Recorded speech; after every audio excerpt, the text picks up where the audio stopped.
तब जाकर उन्हें लू यांग जाने की अनुमति मिली। बाद में हेवनली मर्चेंट गिल्ड में मुजिन उस पुराने दफ्तर में पहुंचा और रियूजी वांग से मिला। तो शाओलिन के एल्डर्स ने भी अप्रूव कर दिया? रियू ने सिर हिलाया। फिर मुझे भी कोई आपत्ति नहीं। वैसे भी लू यांग पास ही है। मुजिन मुस्कुराया, पर उसका दिमाग पहले ही आगे चल रहा था। अप्रूवल मिल गई? अच्छी बात है। लेकिन इस बार नानचौंग की तरह खुद मैनेज नहीं कर पाऊंगा। मुझे किसी ऐसे इंसान की जरूरत है जिस पर मैं भरोसा कर सकूं।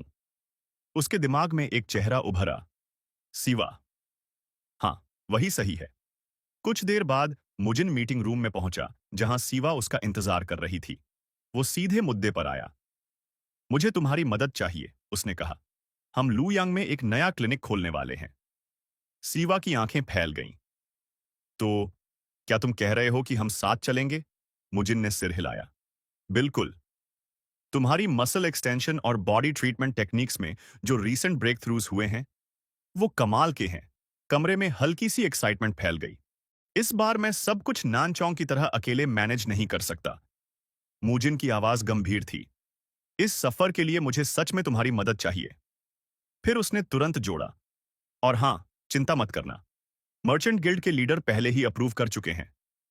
यह सुनते ही सीवा का दिल हल्का सा बैठ गया। तो इसी वजह से मुझे यहां बुलाया गया था। पल भर के लिए उसने सोचा था कि शायद यह मुलाकात थोड़ी पर्सनल होगी, पर फिर भी। मैं मंक मुजिन के साथ जाऊंगी। ये भी कुछ कम तो नहीं है ना? उसके विचार उलझने लगे। रुको, वो तो मंक है ना? तो क्या ऐसा सोचना भी ठीक है? मुजिन ने हल्का सा सिर झुकाया। उसे कुछ अजीब लगा। लेडी सिवा, क्या आप ठीक हैं? मेरी ये भावनाएं, ये गलत तो नहीं हो सकती? सिवा हिचकिचाई, अपने दिल को समझने की कोशिश करती हुई। तभी उसके मन में जीन ही की आवाज गूंज उठी।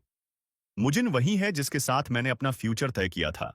उसने खुद को संभाला और साफ आवाज में बोली, ठीक है, चलते हैं साथ। फिर थोड़ा रुककर जोड़ा, लेकिन अगर मैं वुयान चली गई तो यहां की औरतों का इलाज जारी रखना मुश्किल होगा। तो क्या मैं बदले में आपसे एक एहसान मांग सकती हूं? कुछ देर बाद म्यूजिन ने गंभीरता से पूछा, क्या आप वाकई इसके लिए तैयार हैं? सारे क्लिनिक्स के फिजिशियंस को ओवरसी करना कोई छोटी जिम्मेदारी नहीं है। अब आधिकारिक रूप से बॉडी ट्रीटमेंट क्लिनिक डिवीजन की हेड बनी रियू सीवा शांत आत्मविश्वास के साथ बोली, ये वही काम है जो मैं दिल से करना चाहती हूं। कृपया ये जिम्मेदारी मुझे सौंप दीजिए। मुजिन मुस्कुराया।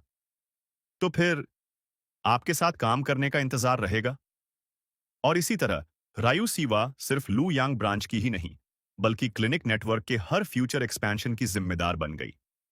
मुजिन उसकी भावनाओं की गहराई पूरी तरह समझ नहीं पाया, लेकिन उसे इतना जरूर दिखा, वो पहले से कहीं ज्यादा कॉन्फिडेंट थी।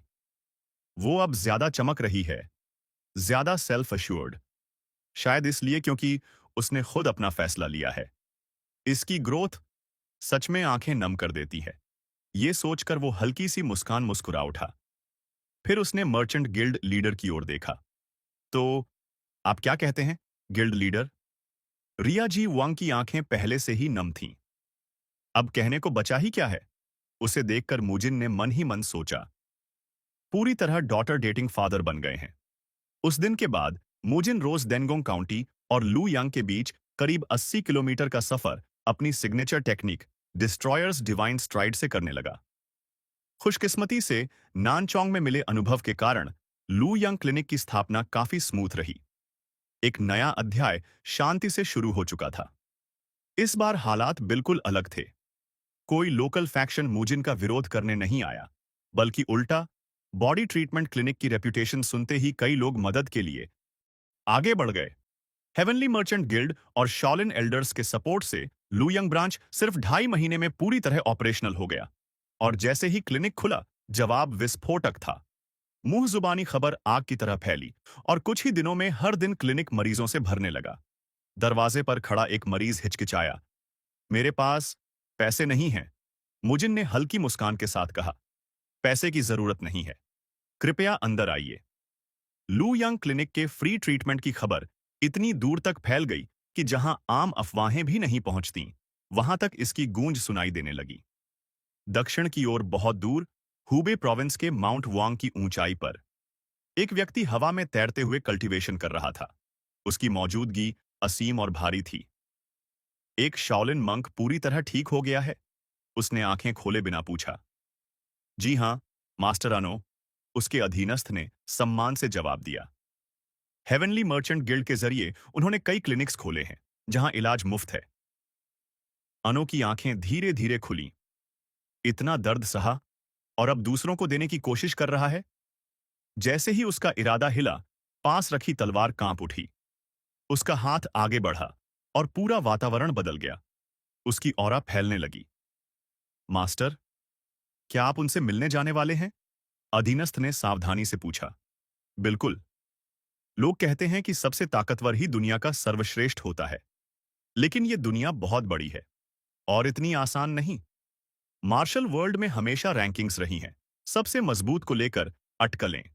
उनमें थे 10 ग्रेट मार्शल मास्टर्स और उनसे भी ऊपर एक लीजेंडरी ट्रायो, 3 ग्रेटेस्ट स्वॉर्ड्स। पहला, heaven destroyer sword imperial, sword destruction pavilion का।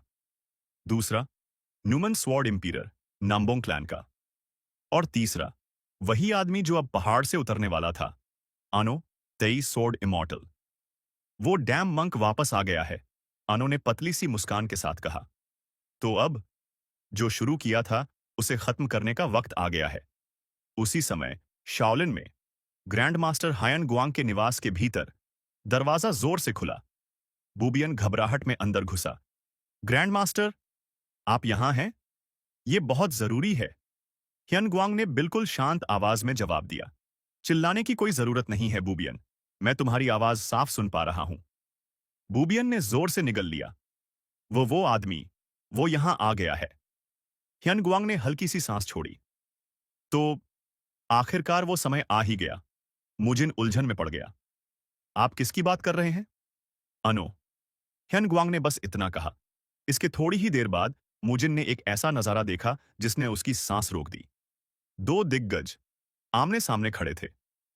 काफी वक्त हो गया पुराने टई, हियन गुआंग हंसते हुए बोला। तुम काफी बदल गए हो पुराने भिक्षु, आनो ने हल्की मुस्कान के साथ जवाब दिया। मुजिन का पेट मरोड़ खा गया। ये तो टई सोड इमॉर्टल है और ये दादा को जानता है। हवा में तना हुआ तनाव साफ महसूस हो रहा था। ये कोई कैजुअल मुलाकात नहीं थी।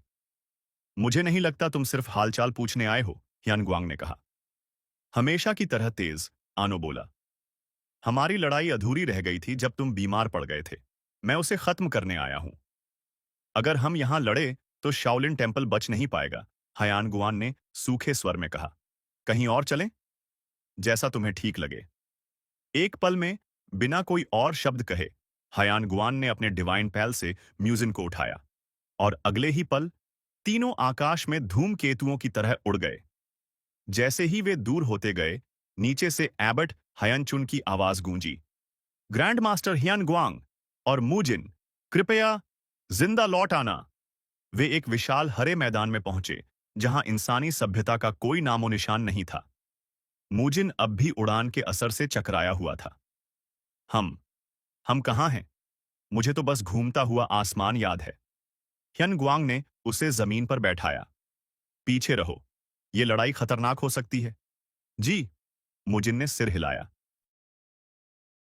थैंक यू फॉर वॉचिंग दोस्तों, जल्द मिलते हैं अगली वीडियो में। Bye bye.